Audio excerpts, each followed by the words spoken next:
Pues esta pregunta os la voy a contestar con una conferencia que me pidieron que hiciera sobre temas de emprendimiento y un poco las lecciones aprendidas tras mi primer año de trabajo como empresaria, ¿no? Entonces ahí deciros que lo primero es vencer el miedo, ¿no? Vencer el miedo a no tener colchón, ¿no? El sueldo a fin de mes es un colchón estupendo y ese miedo hay que superarlo, ¿no? ¿Cómo se supera? Pues a base de estrés y de mucho trabajo. Me acuerdo cuando empecé que me decía una amiga, me decía, ¿cómo te va? Y yo le decía, pues me va bien, pero me da miedo hasta decirlo. Y me decía ella, pues ese miedo que tienes es un miedo bueno, porque ese miedo es la gasolina que mueve las empresas. Y entonces entendí que sin ese estrés es cierto que mi empresa no se movería, porque yo me acomodaría y no generaría nuevo negocio. Por tanto, ese estrés es positivo, es un estrés que te mueve y hay que aprender a vivir con él.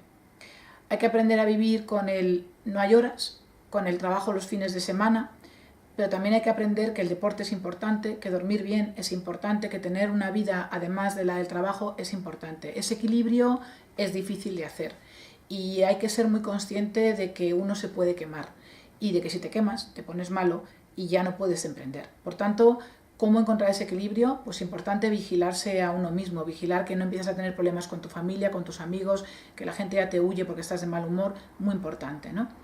Más cosas, pues concentrarte en aquello que te hace feliz. El mundo está lleno de oportunidades de negocio y no hay que ver ese mercado, el mercado en el que estés, como un lugar competitivo, sino como un lugar de oportunidades. Y buscarlas, porque hay océanos azules, hay peces en el océano para todos. El océano no es rojo, no es un mar de sangre donde tenemos que ir con el arpón desesperados, porque con creatividad y con mucho esfuerzo se pueden conseguir cosas interesantes.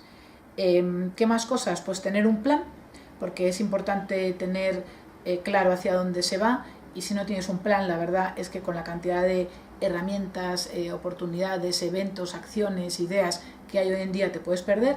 Pero dicho esto, ese plan tiene que ser un plan abierto, flexible, porque estamos en un entorno muy cambiante y lo que hoy vale, mañana no vale. Por tanto, rigidez, estrategia, claridad en tu foco, pero a la vez capacidad de adaptación al cambio continua.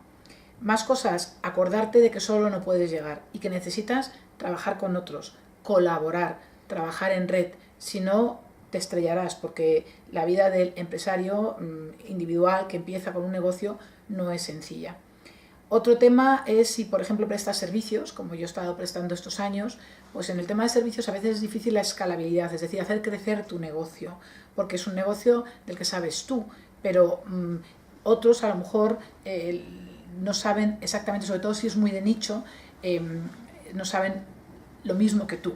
Por tanto, la escalabilidad para mí resulta realmente un reto y eso pasa en la mayoría de los negocios de prestación de servicios profesionales, ¿no? Entonces ahí el reto es cómo crecer. Pues a lo mejor hay que buscarse otros consultores que hacen lo mismo que tú y crear una red, o bien realmente apostar por gente joven y estar unos años con paciencia esperando a que tenga la capacidad de hacer el mismo trabajo que tú. Y nada, pues eso, lanzaros, porque realmente el mundo del empresario es bonito, te permite desarrollarte profesionalmente mucho, no quiero decir que no lo puedas hacer tampoco en una empresa, pero como mínimo en tu propia empresa haces esos sueños que tú has tenido o que se te ocurren en una noche realidad, o como mínimo lo intentas y evolucionas como persona.